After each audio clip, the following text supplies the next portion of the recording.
السلام عليكم ورحمة الله تعالى وبركاته. كي دايرين؟ لاباس عليكم؟ بقية رمضان مباركة إن شاء الله بالصحة والسلامة. بما أننا على أبواب العيد فجينا نشاركوا معكم واحد الوصفة سهلة مهلة وفي المتناول تاع الجميع. قبل ما نبداو نصليو على النبي، اللهم صل وسلم وبارك على سيدنا محمد وعلى آله وصحبه أجمعين. هاد الوصفة عبارة على حلوى تاع الكوك والسميد. المقادير: عندنا 2 البيضات، عندنا كاس تاع الكوكو، عندنا 2 كيسان تاع السميد، عندنا كاس لاروب على حسب الذوق، نص كاس لاروب، كاس كامل تاع السكر اللي بغيتو، عندنا نص كاس تاع الزيت، عندنا عصير ليمونه حامضه، وعندنا مبشور الحامض، وعندنا الخميره بيان سور. ما غنديروش فيها لافاني، ما غنديرو فيها حتى شي منسم اخر لانها ديجا منسمه بالحامض ومبشور الحامض. فنبداو على بركه الله. واش غنقول لكم انا اليوم؟ ما غاديش نعبر معكم بكاس العنبه، غنعبر معكم بكاس الدوزام. ياك كاس الدوزام.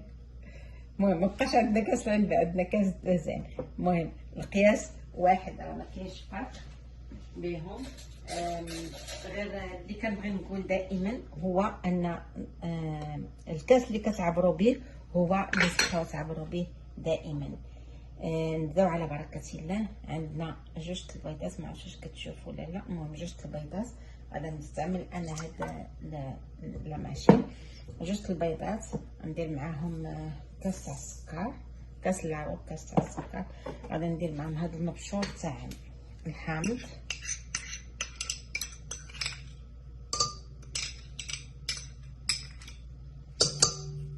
وغادي نزيد عليهم هاد العصير تاع الحامض.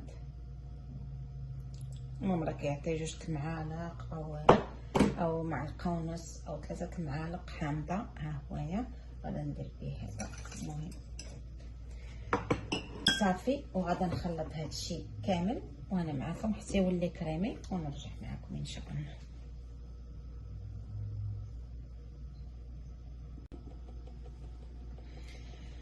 بعد ما خلطنا البيض مع السكر وقشور الحامض وعصير ليمون الحامض، ضربناهم مزيان حتى على هذا الشكل هذا. غادي نزيد عليهم نص كاس تاع الزيت، وغادي حتى هو نضربو.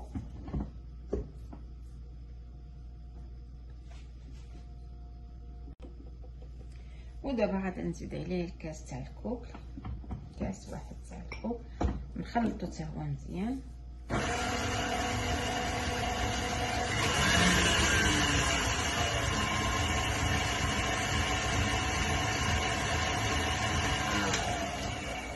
وغادي نزيدو 2 كيسان تاع السميد،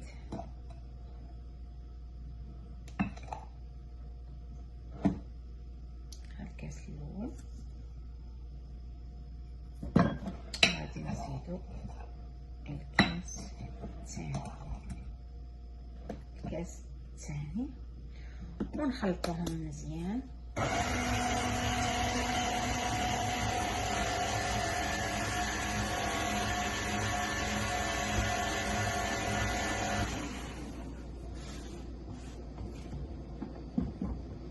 مازال باقي غادي الكاس الثالث، ولكن ما غاديش نديرو كامل في المره، حتى نزيد غير بشويه بشويه.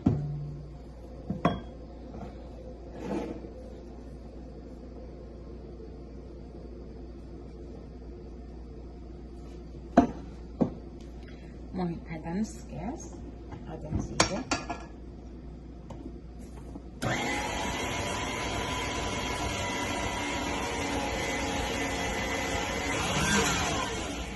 ودابا غادي نديرو واحد القياس ديال 8 غرام. المهم معلقه الخميره بيكنج باودر، معلقه تاع الخميره،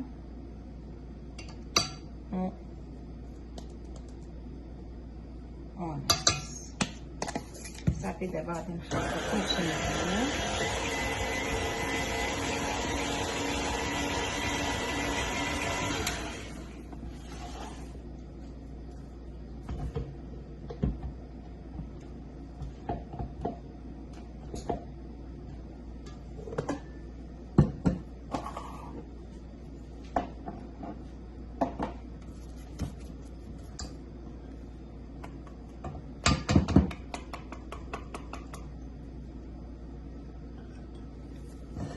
صافي. ها هي القوام ديالها. شوفوا غادي نخليوها ترتاح وواحد 5 مينوت صافي، ونرجع معكم باش نبداو نصوبوها نكوروها ان شاء الله. المهم بعد ما ارتاحت لينا العجينه ديالنا غادي ناخذوها. انا عندي هاد الاله هادي غادي ندير بها باش يجينا طول العبار قياس واحد. كيبان بحال هكا كتجي ساهله هاد الطريقه البنات، صدقوني غزاله كتجي كلها مقاده قياس واحد صافي. ونقدر نديرها كامله عاد نبدا نكور فيها، يعني طريقه شارحه راسها. فوالا نكملو هاد الشيء.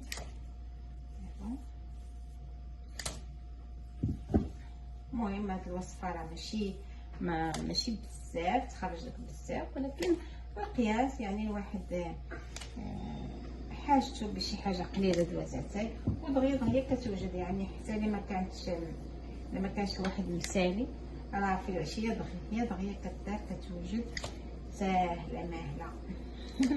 كيف كنقول دائما ساهله ماهله. سلامتها عيشه اختي، ما كايناش اللي تعانيني ليا. ايوا المهم نكملوا بهذه الطريقه ونرجع معاكم. وهانتو البنات شوفوا انا كلها درتها بحال هكا، يعني درتها عندي شويه تاع الماء الزهر. غادي ناخذ هادو نكورهم ونروح نفسكر كلاصي صافي. نخليهم يشربوا. الا كانوا شي زوائد راهم خاصنا نحيدوهم. اي فوالا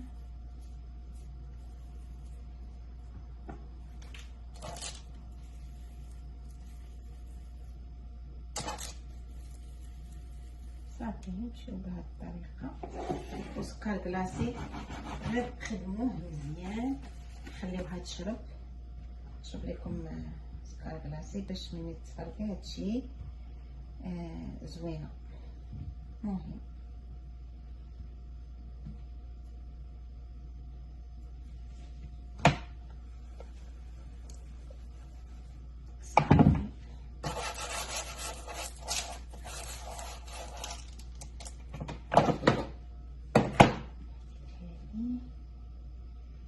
صافي. نمشيو بهاد الطريقه حتى نكملوها كامله ومن بعد نرجع معكم ان شاء الله.